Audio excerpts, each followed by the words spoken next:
दिनै 12 जुलाइ 2020 रबिबार फैदो दिनैनि माखासे हेडलाइन निउज, इम्पर्टेन्ट निउज, ताजा आपडेट आरो ब्रेकिं निउजफोरखौ फारियै मिथिना लानि। गिबि खौराङा जाबाय क'क्राझाराव दिनैहाय दहाय सानाव गासै 14 जन गोदान कर'ना भाइरासनि पजिटिभ मोन्दों। क'क्राझारनि बर' फिसाफ्रा मोजाङै थाबानो जाबाय।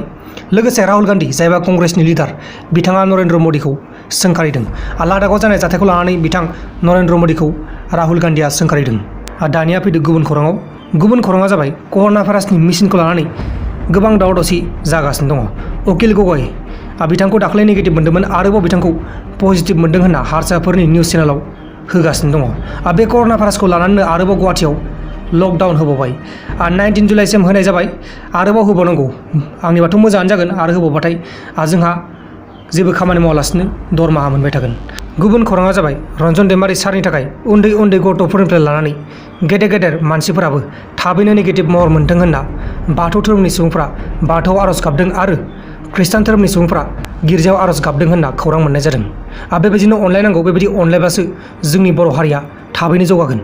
दानिया फैदो दिनैनि माखासे हेडलाइन निउज आरो ताजा आपडेटफोरखौ फारियै मिथिना लानि। हेडलाइन निउजफोरखौ बेखेवथ'यैनि सिगां आंनिफ्राय मोनसे गुरै खावलायनाय। बे खावलायनायानो जाहैबाय दासिमबो जुदि नोंथांमोना आंनिफ्राय प्रान्जल नार्जारि इउटुब चेनेलखौ साबस्क्राइब खालामाखै अब्ला अन्नानै साबस्क्राइब खालाम। गिबि हेडलाइन निउजआ जाबाय मैयाहाय आफगानिस्तानाव बमा बेरनानै गासै 6 जन सुबुंफोरा थैनांगौ जाबाय। बमाखौ सोर होदों दासिमबो जेबो मिथियाखै, नायबिजिरनाया सोलिगासिनो दङ। गुबुन हेडलाइन निउजआ जाबाय मैयाहाय काश्मीराव सानै दुथांफोरखौ बा सानै उदखारि हान्जाखौ इन्डियान आर्मिफोरा गावथारदों। जोबोद मोजां, बे काश्मीराव बेबायदिनो गोबां उदखारि हान्जाफोर दं आरो बिसोरखौ फोजोबस्रांनो थाखाय इन्डियान आर्मिफोरा थांखि लागासिनो दङ।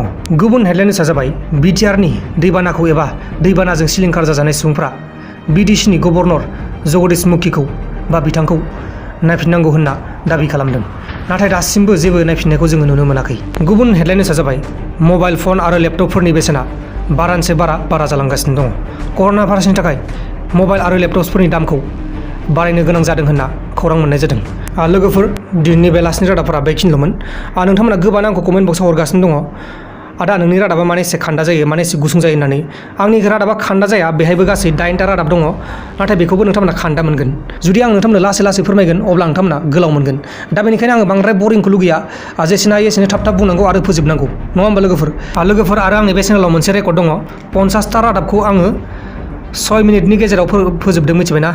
मोनसे रेकर्ड आरोना बेयो आंनि थाखाय, बेलेगनि थाखाय नङाबाबो आंनि थाखाय मोनसे रेकर्ड जागोन। 50टा रादाबखौ आङो 6 मिनिटाव खालामजोबदों कमप्लिट। गुबुनफोरनि बायदि लासै लासै बुंबा आंनि भिडिअ'आबो गोलाव जागोन, नाथाय आं गुबुनफोरनि बायदि बुंनो गोसो गैया। आंनि बायदि स्टाइलाव थांगोन।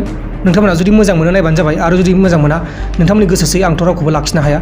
दा जियानो जादोंला लोगोफोर, बाय बाय।